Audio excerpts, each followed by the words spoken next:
Hey, Gator Nation, welcome back to the Respect Our Decision podcast, episode 52.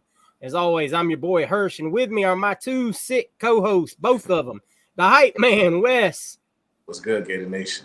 and CJ, the man, McCann. What's going on, guys? Guys, these Playing both the guys are flu both, game here. they're both going through the flu game at the same time. The hype man's COVID positive out there. He's in isolation, trying to be ready. It's camp week, baby. We're football is upon us, and everybody has to be full strength. Even the hype man, he's fighting through it to be here for y'all tonight. We're gonna talk about a few things, man. As always, guys, be sure you go out there and download us wherever you get your podcasts from. And if you're watching us on YouTube, and maybe this is your first time checking us out, guys, go ahead and subscribe down to the channel below. And it's a good time to do it. It's the first of the month. And it's time for a new giveaway from our friends at Alma Mater. This month, we're going to be giving away the Swinging Gator hat. You can see it right there. Still got the stickers on it. Thanks to our good friends at Alma Mater for sending me this hat to do in a giveaway. If you're listening on the podcast and you're like, I don't know what the hat looks like, Hirsch, check us out on YouTube. You'll see it. Or I'll post pictures on the social media so you'll know which hat we're talking about. It's the royal blue Swinging Gator hat. All you have to do, guys, the rules are always the same as they were before. Make sure you're subscribed to the channel, drop a like on each video, and leave a comment down below. Maybe a question, maybe just say, go Gators. Maybe tell Wes to get well, tell CJ to feel better. These guys are suffering for y'all, man. They're out here in the trenches. All right, boys. Well, the grill in the Ville has come and gone, and now football is live. We are on the home stretch, the road to Utah, as we'll call it, from here until week one. But first, we're going to talk real quick about Grill in the Ville. I mean, I know you've probably already heard results here, there, and everywhere, but we're going to talk a little in depth about it. We're going to start with some negative. We're going to start with some no-shows. Now, I told y'all on last episode we'd have some no-shows. But a couple of these no-shows weren't for reasons that we anticipated being no-shows. Now, one, we're going to start with it. We said it. If the kid shows up, Jamari Howard, once again, he no-showed Gainesville, showed up in Tallahassee. I think we're officially putting Jamari Howard on a goodbye watch. We're not going to waste any more energy here on him.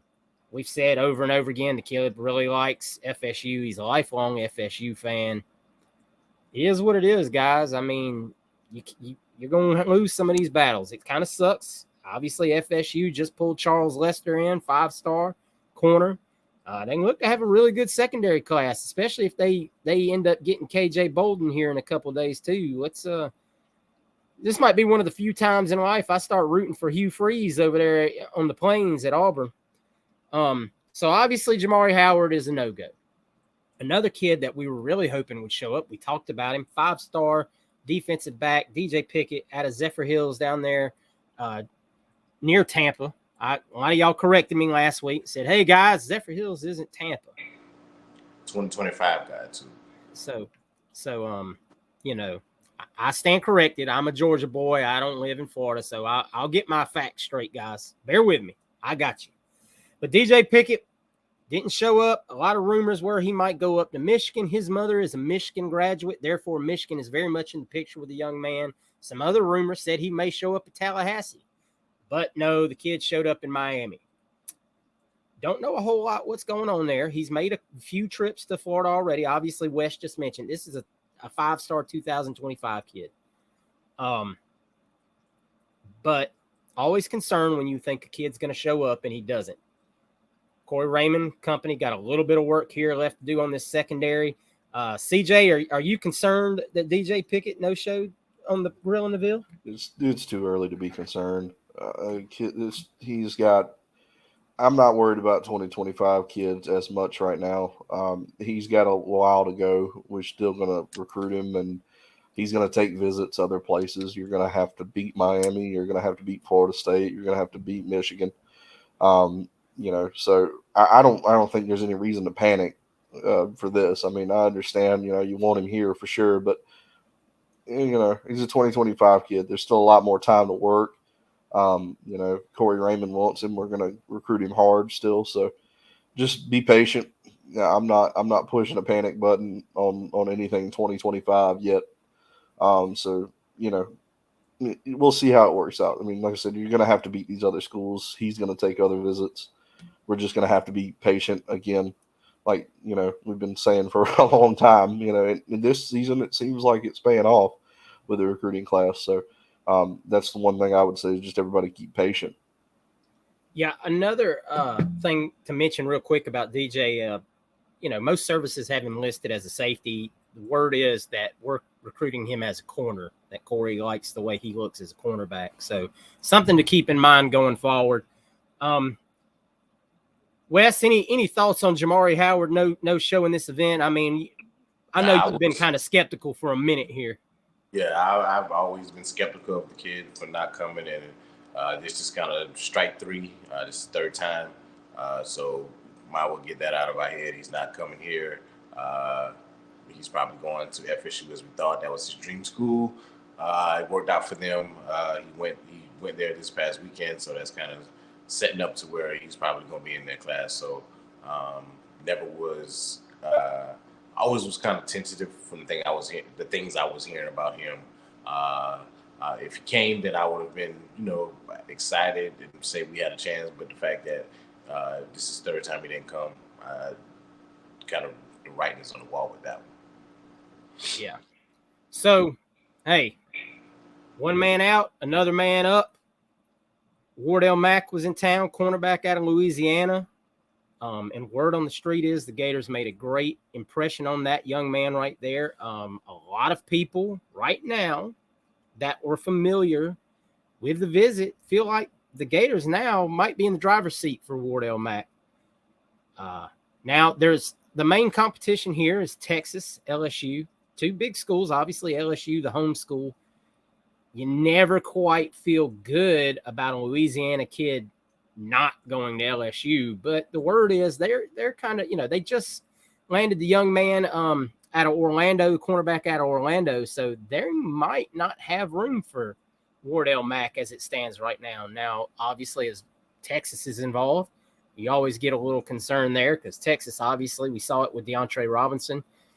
If they want a kid, they're going to do what they need to do. But this is another situation where Corey Raymond has been on this kid. He's talked to this kid. They've talked a lot. A lot of schools see him as a safety. Word is that maybe even LSU and Texas see him more as a safety. And this is another kid that Raymond sees maybe as a corner, possibly a star.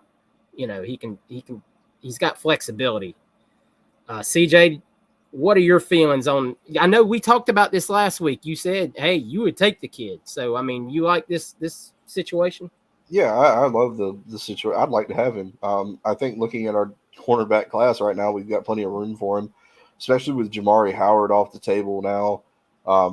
It doesn't seem like there's anything holding him back from being here. I think Billy Napier really likes him, from what I understand. So that's going to go a long way when the head coach really wants you. But I'm still, the national media is really, really high on Texas getting him. The national writers kind of feel like they lead. And that's not, to say it's a death nail because we've seen them be wrong before. Like, especially last year, we saw that with Trayon Webb. Everybody had him going to Penn State. The same man that just recently predicted him to go to Texas predicted DJ to go to USC as well. So right.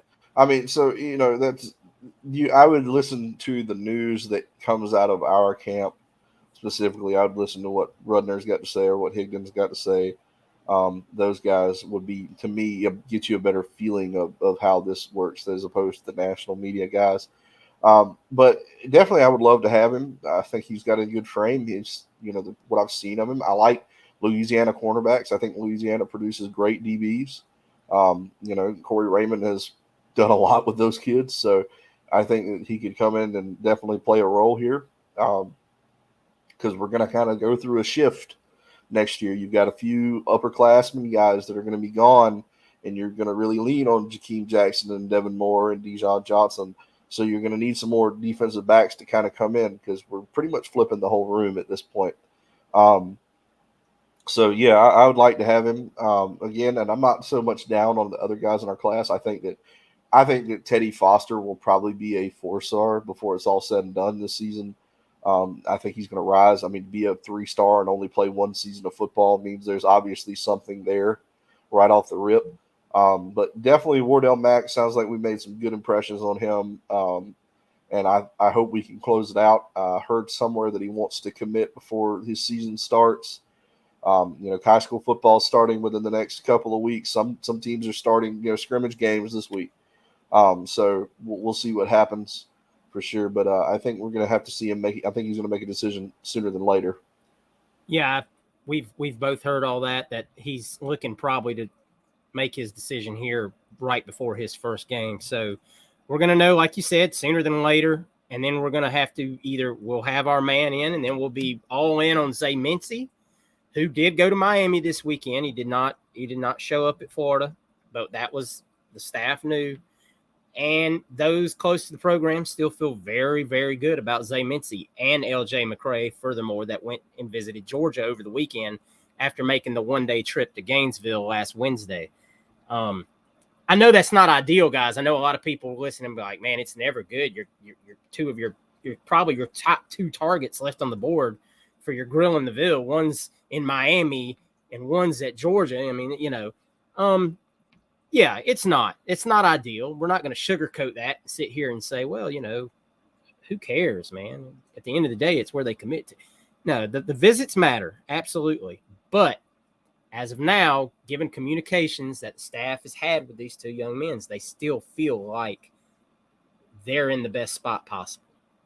There was a lot of optimism after LJ McCray's visit midweek last week when he left campus that the Gators had really, really put themselves in the driver's seat for LJ McCray. Now, we don't have timetables on those 2 young men. You hear something different every week.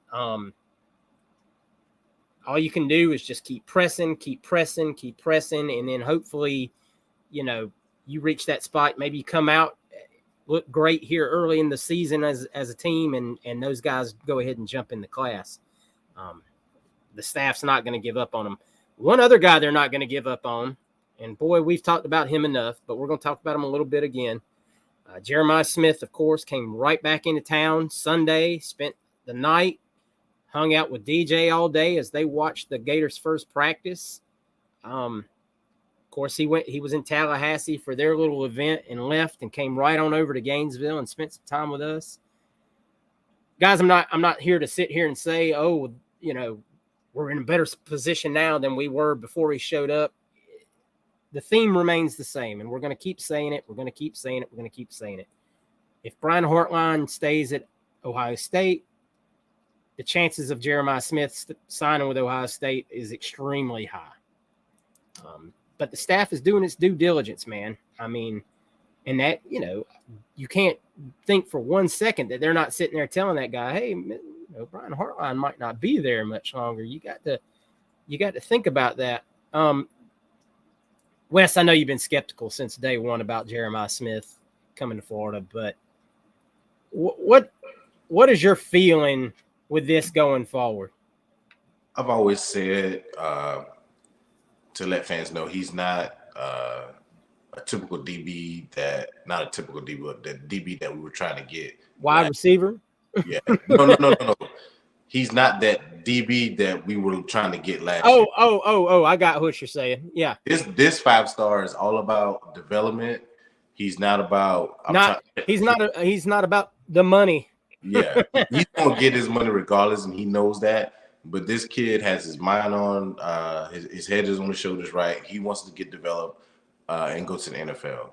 And he wants to go somewhere where he's going to be happy at. He basically has a business plan for himself, and he's trying to make sure that he takes all the steps to make sure that comes into fruition. And you have to respect him for that. And him going to Ohio State right now is putting himself in the best position to excel at the next level. And that's his goal, and you have to respect that. So our chances not only hinges on whether Hartline leaves, but I always felt, and he said this week after his exit interview with a couple reporters, that he wants to see how the season goes. And it's not in terms of wins and losses to me, in my opinion, because he knows we're not going to compete for a national championship this year. He wants to see how the receivers do. He wants to see how Billy Gonzalez developed the receivers. And I said this before with you've had some guys, Van Jefferson, and some guys reach out to him and tell him about Billy G when he was on campus back. I can't remember. Might have been early January, whenever it was, January, December, whenever it was when he was here early. Those guys reached out to him and talked to him and told him that Billy G is really, really, really good at what he does. He develops guys. And this guy is probably going to be in the NFL regardless, but he also wants to get developed. And he wants to see, in my opinion, this is my opinion, if Andy Jean, Wilson go out there and ball and put up 30, 40 catches apiece, 600 yards maybe, 500 yards, 6 touchdowns as freshmen, either one of them, if it doesn't have to be both, but if you get two of those guys with 400, 500 yards and making plays out there and getting developed, and he sees that, that may be something he wants to be a part of. And to me, it hinges on not only Heartline, but what our young wide receivers developing to. I'm not even gonna say I'm not gonna take Caleb Douglas out of there because he'll be a sophomore next year. Well, just come up in a couple of weeks, he'll be a sophomore. The season's about to start, so he's a young guy. So Caleb Douglas and Wilson and Andy Jean and Mizell, what those guys do in producing, how they develop, will be key into Jeremiah Smith's decision as well. But I'm still at 20%. Real quick, CJ, before I hit you on this, just if y'all get a chance, go check out Allie Pete Wilbur's interview with Zach Smith that she did this week. Zach knows both Billy and Heartline and speaks a little bit more in depth about both and covers Jeremiah Smith's recruitment very up and close and what both those coaches bring to the table and what Jeremiah Smith may be looking for. Very interesting to hear from someone who has firsthand knowledge of both individuals. CJ, a few weeks ago, you were real confident about Jeremiah Smith. Probably the first time I'd ever heard you confident about him. What is your take on him as of right now? Yeah, me too. I think we have about a snowball's chance in hell of getting Jeremiah Smith. I think unless something happens with Heartline, but everything I'm hearing is if Ryan Day goes into Ann Arbor this year and gets his ass kicked again, Ohio State might be making Brian Hartline the new head coach. And if that happens, it's really done. I've heard that Hartline is head coach in waiting for a while. I could see Ryan Day, even maybe the NFL calls him and gives him the job. But everything I've heard is Hartline really doesn't want another job other than Ohio State. Maybe Miami, I think is the other one. But something Zach mentioned, and I hate to cut you off there. Something Zach actually mentioned that I had not heard about Heartline was he's very much an NFL guy. Yeah, and his heart eventually might actually be the NFL, but I could absolutely see him having a handshake, wink, wink deal in place at Ohio State that if something happened today, he might be the next guy in line there. And that's just what I've heard. I don't know. I'm not an Ohio State guy, but I feel like that makes the most sense. We know Ohio State, aside from Urban Meyer, they've been pretty well hiring within for a long time. That's just what Ohio State does. So I think I'd take a lot of stock into that. We've got a chance to get him. It's going to take something really drastic changing his mind because it's not money, and even I think, what's the case scenario? I mean, I don't even know if winning a national championship would, change his mind. I don't know. I think the kid is that locked in. He really likes Brian Hartline, and I completely understand that when you're putting a guy in the first round of the NFL draft every stinking year at a wide receiver position, how do you not go to Ohio State? So, I just understand, where we sit now. it just is what it is. I think the kid's really locked in with Ohio State. He really gave everybody else a chance to pitch and sell him, and he really enjoyed coming to people's schools and eating their honey fried chicken. So yeah, Especially when you give him I think 10,000 reasons to like it. yeah. I mean that tastes really good. It tastes really good when you got 10,000 reasons to eat it. So yeah, that's where I'm at with Jeremiah Smith. Never say never for sure. There's always things that could change your mind, but I just don't right now. I don't see it happening. Florida's going to have to get another wide receiver. We've heard that they're still trying to talk to TJ Moore. Reports have come out about that. I think even I want to say Cam Coleman has come up. Yeah, it looks like those might be the primary three right now. It looks like for right now, the Chance Robinson ship has kind of sailed. I think there's a better chance that Chance Robinson flips to Ohio State right now than there is to us, based on what I've seen. So, who knows? Yeah. A couple of 2025 kids that showed up that I just want to cover real quick before we move on. One, Waltez Clark, running back out of Plant High School down there in Tampa, had a really, really good time. Said Florida was very high in his, up on his list. I don't have a timetable on him to commit, but I would look at Waltez Clark maybe right now as possibility to be running back one in next year's class as we try to find us a couple, probably two good running backs in next year's class, I would assume as of right now, given the numbers. And a couple of offensive linemen. We talked about the group of offensive linemen that came in, one being Solomon Thomas, offensive tackle out of Jacksonville over there. Really, really good friends with Roderick Kearney. Had a great time. Said that the atmosphere and the feeling at Florida was different than any time he had ever been there before. Really enjoyed it. Said we're going to be right there fighting for his services. Obviously, that's a great thing to hear. You want to, we got to get some of these higher rated offensive linemen. I know Wes would be really happy if we could pull one of these kids. Another one that really seemed to have a good time. And if you saw any of the pictures from the weekend, this young man stood out like a sore thumb. Owen Stabig, the offensive lineman out of Wisconsin, and them Wisconsin boys are always big anyway. But that joker, 6'8", right at 300 pounds, and he was every bit of 6'8" next to everyone else in those group pictures that they took over the weekend when they were broke out in the little team exercises and things like that. This was like his third trip to Gainesville. I did not even realize he had been here 2 other times. But, for a Wisconsin kid to make that kind of commitment to come down to your campus multiple times, that is another offensive lineman that you should really keep an eye on. I think he mentioned his dad works in Florida a lot. Oh, does he? I missed that comment. Yeah, he mentioned that his dad works in Florida, so he's in Florida a lot. That's even better reason. And I'm pretty sure he was the one that mentioned that everybody was like, "Why are you coming to Florida so much?" He's like, "Well, my dad works in Florida." I missed that comment. So he says I'm there 7-8 weeks out of the year anyway. So that's excellent. Even better news. Obviously, he fits all the frames of what Stapleton and Sale like in their linemen. The big, tall guys with huge reach.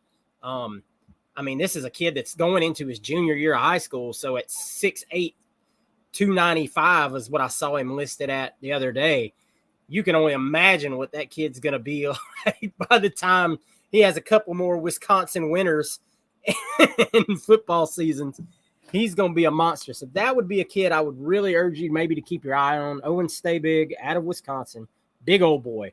Like we said last week on the show, man, we'd really like to see us get on some of these offensive linemen and get a couple in the class early. Like I said, I know Wes would be very relieved. Wes is clamoring for those big-time offensive linemen. Guys, that's really going to do it for the recruiting right now. We're kind of in the dead period. Schools are back at practice, so information probably not, flowing as heavy right now after all these events these schools just held.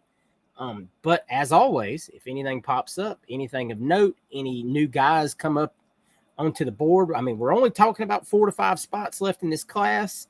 So if we saw Wardell Mack commit to us here in a week or two, that one less spot. And then we're just talking about, we're talking about Zay, we're talking about LJ, and then a couple other guys that we're after, whether it be Seaton on the offensive line, who I know Wes would be ecstatic about if we could get that young man, but he's going to visit for a game in the fall. It's going to be interesting, man. It's going to be interesting to see how these last 4 to 5 spots play out as the Florida Gators hold real tight at number 3 in the recruiting rankings. So, guys, it's excitement time, man. Practice has begun. Coach Speak is out there. We got guys at the podium giving us quotes. I know everybody was very excited, except UGA fans this week, to hear Austin, to hear Coach Armstrong come up and say, "We're going to hunt." How dare he use that term? If you're listening, CJ's just shaking his head right now. CJ gets so frustrated at these guys that get bent out of shape over these kind of comments. I like to see the fire. We've talked about Coach Armstrong before and how we loved his fire. And it's absolutely great to hear comments like that. I don't care what any opposing team fan base says. I really believe you're going to see the heat being brought week 1 as we go up there to take on Utah. And then you had Billy take the podium day 1 talking about the strength and conditioning program and what a difference you've seen in these kids from, the end of last season until now. And you just heard him talk about, and you had to really cut through some of it to listen to him talking about this young man had put on so many pounds of lean muscle mass and lost, and that might be a guy that had lost weight. You have to go and look at the chart and it says, oh, he's down pounds, but he put on so many pounds of lean muscle mass. Well, that's ridiculous. I mean, it's just crazy how many kids Billy listed at his press conference off the top of his head. Wes, how excited are you to see the transformation in this team? It really seems like these boys are 100% bought in. Yeah. Excuse me. I love it. I know some people, even I don't want to say just the regular fans. Me as myself, I kind of was skeptical about having a new strength and conditioning coach. That was a big topic. Everybody wanted to keep the previous guy because we saw the pictures online of, I remember Copeland and all those guys flexing. We were like, damn, we got a real, because we were, and it was because of what McElwain and that staff did. When those guys, those guys were talking about they would go to the free weight gym and all these other places to work out because the strength and conditioning program was so bad, and everybody wanted to just like keep him, and now we hearing all these good things and seeing that hey, this new strength coach that coach brought in is not half bad. He's good. Then and then that goes to show that Napier always had a plan. He's not just going to bring somebody in just to bring somebody in. He's big in sports science, and to me, in today's sports, you have to be into sports science. That means you're sleeping right, or you're eating right, or you're resting right. All that stuff, and that goes to me always saying about Napier and his plan and his overview of being a CEO of this program. He's the great CEO. He brought in somebody, and not just that the main strength head coach, the main strength CEO guy, but his assistants. All these guys work together in unison to get these guys in the best shape that they can be in. And it's about the guys buying in and doing their part as well. And from what you just said, which I watched the press conferences myself, and when Napier was just calling these guys out and saying, this guy did this guy did that, this guy did this, showing you that these guys are working hard, these guys are doing what they're supposed to do to become better athletes on the field. They're taking care of their bodies, whether that's getting in the cool, in the hot tub, or getting in the ice tub, or getting a massage, or working out, lifting weights. All that stuff factors in. Sports science is big in today's sports, whether it's baseball, basketball, football, whatever it is, and you have to put the time in. And as far as our defensive coordinator, I'm high on the team being good this year because of our defense, and I just want us to be attackers. And from what I'm getting from Coach, us hunting on defense, that term he used, that Cody used, I want to be not passive. And I feel like because ever since Collins left, And we know everybody loved Jeff Collins. He left and went to Temple, then Georgia Tech, and we kind of wanted him again when Patrick Tony went to the NFL. It was like, can we get Collins back? He's free. He's free. This guy gives me that same vibe of we can have that type of defense where we're attacking on defense. We're not sitting back past them and letting offense dictate to us, but we're dictating to the offense and making them uncomfortable. And that's what I'm about as far as being on defense, especially on Florida defense. I want the opposing offense to feel uncomfortable. And to me, that is what Armstrong is preaching. We're going to make them uncomfortable. We're going to make them feel us. We're going to hunt as 11 guys running to the football. And I love that as a former defensive player. Yeah, and to credit something you were talking about the coaches, and like hockey brought in his own. They brought in a speed coach. Like that's something we've never had done here. But something else I want to make sure we give credit to is the facilities. The facilities have made this so much better for these guys too, man. The brand new weight room, huge weight room, the cryotherapy, all the different things that these kids now have available to them. It seems like these guys are much more excited now just to work out and to do the things they need to do to transform their bodies. So it's really cool to see. You're not just seeing baby oil pictures out there on the timeline. You're seeing results through different metrics like Billy was bringing up. CJ, let's shift gears a little bit. Day one of practice. What's the one story that comes out? John Johnson had 2 pick sixes on day one of practice. Gator Nation was like, cool. Who threw those picks? CJ, why is it not that big of a deal who threw picks on day one of training camp? Everybody's going to throw interceptions in training camp. It just happens. It's what you're running one-on-ones, double moves. These were in 7-on-7 opportunities. Yeah, right. So, I mean, it's not like, these guys they're not running super difficult routes. They're, the defense knows what you're running. They know what's going on. It's not hard. I will say this, if anybody they got to give Dijon Johnson some credit. He's a freshman. He hasn't played here. He hasn't played with any of these guys. And a lot of times, as a freshman, you come in, you're kind of timid. You don't want to step on any toes. And the way to step on somebody's toes is to intercept the quarterback. And he didn't care. He said, I'm here. I'm going to play. He plays like he'd been here the whole time. He's not messing around. He's not a guy that you're going to have to wait 2 or 3 years on to see him play. Dijon Johnson said, I want to play now, and I'm going to show you what I can do. So that's one thing you should be positive about, as opposed to, oh, my God, who threw the interceptions? I don't care. It doesn't matter, especially not week 1 of camp.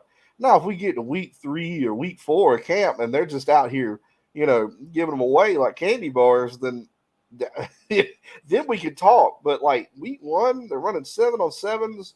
The defense knows what you're running. People slip, people fall. It's just ridiculous.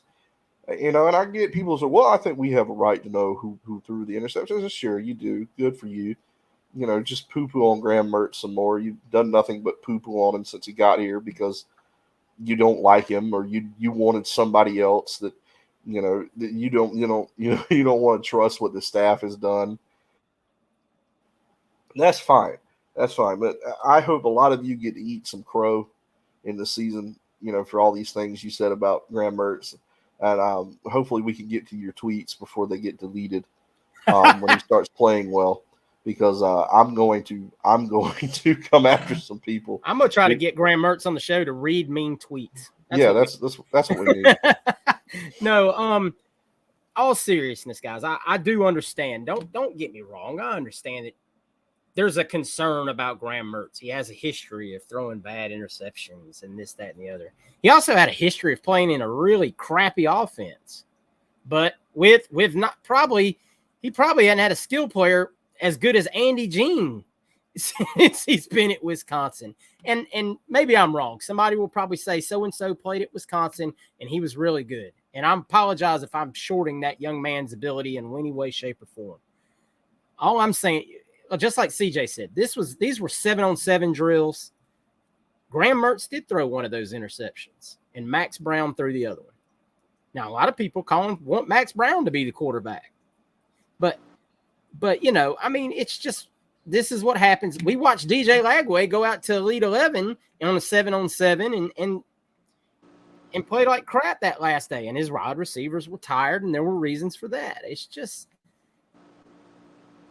I look at things differently. Tell me how we're doing on day 14, day 15, and then maybe we'll have some concern, because that's something that people were saying about AR last year, and a lot of people didn't want to hear, was that he was a lot of inaccuracies going into week 2, week 3. Oh, they'd have a scrimmage. Well, he was like, it was like 50% on his accuracy in a scrimmage, and people were like, oh, he's a gamer. He'll be all right. And then you saw in a game, he'd have those games where he was 50-50. So just let it unfold, guys. Let's get past first week. Wes, what you want to add to this? Just 30 seconds. You know who's the best quarterback in the NFL right now? His name is Patrick Mahomes. You know who threw a pick? Never heard of him. He threw a pick in camp. You know who's the best quarterback in college football? Caleb Williams. You know who threw a pick? Caleb Williams.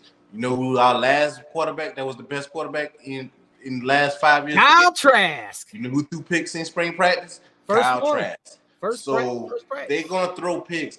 To CJ's point, if they're giving them away in a couple weeks now, if he's throwing 5 picks in a scrimmage, then that's a problem. Yes. But every quarterback, no matter how elite he is going to throw picks in spring practice, in training camp. For one, they try stuff to say, can Andy Jean, Caleb Douglas, Kyle Pitts, can they make this catch if I throw it here? Or am I reading this read right if I got cover 2 or quarters coverage, or if they were running man zone cover match? They're trying things at first to see if the players can make plays. Am I reading? But can I get to my second read? Okay, that's not going to work in the game, because if they're running cover 2 and I try to get to my second read on this particular coverage, that's not going to work. You have to see those things in practice to see if I can get to that second read, and it's not going to work. Those are the nuances of the game that quarterbacks have to go through in training camp, because rather they do it now and learn I can't do that in the game than try to do it in the game. So just be calm, relax, patience, everybody. Something else just to add to it, and guys, if you're the one concerned, I'm not trying to just personally down you. I'm just saying, just have a little faith in it, because nobody sat there and said, who ran the route? Maybe the receiver ran the wrong route. Maybe he turned around when he wasn't supposed to turn around. I mean, you just don't know. That's the whole detail of it. We're not sitting there watching. People slip and fall. Yeah, you just don't know what the whole scenario was. Or maybe Deshaun Johnson is just that damn good and picked the route. I mean, like, who knows? We watched Mertz throw a really nice flag route, to Ricky Pearsall. Yeah, Dropped it right in the bucket, gave him room to run under it. He didn't lead him too far out of the sideline. He made a beautiful play. It was a pretty pass. I don't need Graham Mertz to throw 50, 60-yard footballs all game. I need him to be a game manager. Right. To be very honest with you. I just like I said, guys, if you're a guy that sits there and like, oh man, that concerns me, I'm not trying to tell you how to be a fan. I'm not doing that.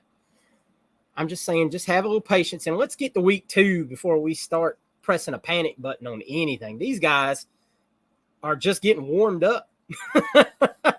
I mean, you don't ask the pitcher to go cold out of the bullpen and go out there and strike out the batter. It's just give it a week, give it 2 weeks, and let's start seeing, let's get at least the first scrimmage report before we start hitting the panic button on some of this guys. But stacking days, being consistent.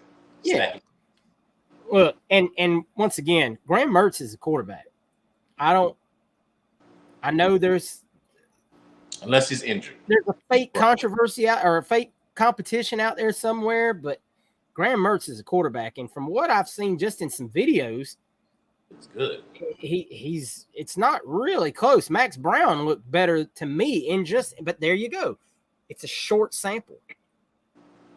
I mean, you don't know. I mean, out of 100 passes, Jack Miller might have looked the best out of 100 passes. But just keep watching those practice reports right now while they're having, the reporters can go to the practices and stuff like that. Whoever you may follow, whether it be Jacob Rudner or it be Nick De La Torre and company, and those guys over at On 3. I don't support the company, but I certainly support those reporters. They're good guys. I don't have nothing against them. They're not sending out anti-Florida tweets and things of that nature. Guys, anything else from camp that stood out to y'all that y'all seen in the first few days that you want to speak on? CJ? Arlis Boardingham looks really good. That dude looks like he's going to be a problem, which would be really good. Dante Sanders has slimmed down quite a bit as well. He has lost a lot of weight. He looks really good. There's a few of those guys that just look really good. Cameron Jackson looks really good. He's attacking well. He's done some really nice stuff. Austin Barber looks really good from what I've heard in his drills. So there's some positives on the team. And Ricky Pearsall looks like Ricky Pearsall, which I don't think anybody had a doubt. And Eugene is Andy Jean, of course. So every day when y'all lay down, y'all need to say a prayer for Ricky Pearsall's health. That's all I'm going to say. Yeah, for sure. Wes, any takeaways that you've seen? Nah, just continue. I'm just going to echo what you just said. Praying for health, not just him, but everybody, because I'm still, as far as offense, D-line, I'm kind of good on the depth there, but our offensive line depth, I'm praying for that, and our receivers. I just want to see, and with that clip I saw of Andy Jean, I have high hopes for Andy Jean, because Andy Jean is going to get us Jeremiah Smith, whether we know it or not. I think Andy Jean is going to be the reason why we get Jeremiah Smith. I'm going to echo that again. Just a few other little notes here. I know some of y'all might have already seen this, and if you have, just add some context. Eugene Wilson has started off in a non-contact jersey. He's got a little tightness in his hamstring.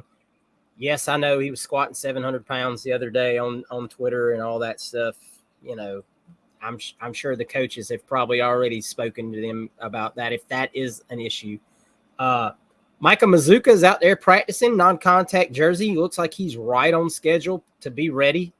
Barring no setbacks and whatnot, it looks like he's been running with the first team offensive line. Obviously they're not in full pads, but he's got non-contact jersey on. As of right now, it looks like, as of today, the starting offensive line, if you haven't heard already, is Barber at left tackle, Mazuka at left, Kingsley at center, obviously, Leonard at right guard, and George at right tackle.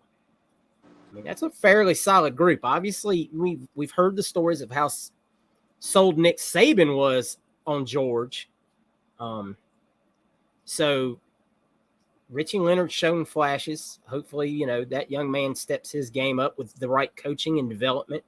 And we talked about Kingsley a couple of weeks back while Wes was on vacation. I centered on him as one of my most important guys for this season. I mean, he's got to bring this offensive line together. He's got to be the leader. So, and as CJ mentioned, Cam Jackson, Banks, Desmond Watson, if you see a picture of those three guys standing anywhere near each other, you can't even see the rest of the field or anything else, because those guys are going to eclipse the sun. It's going to be a very, very different defensive line than we've seen the last few years for the Florida Gators. Depth, rotational pieces that we haven't had. Justice Boone has looked really good.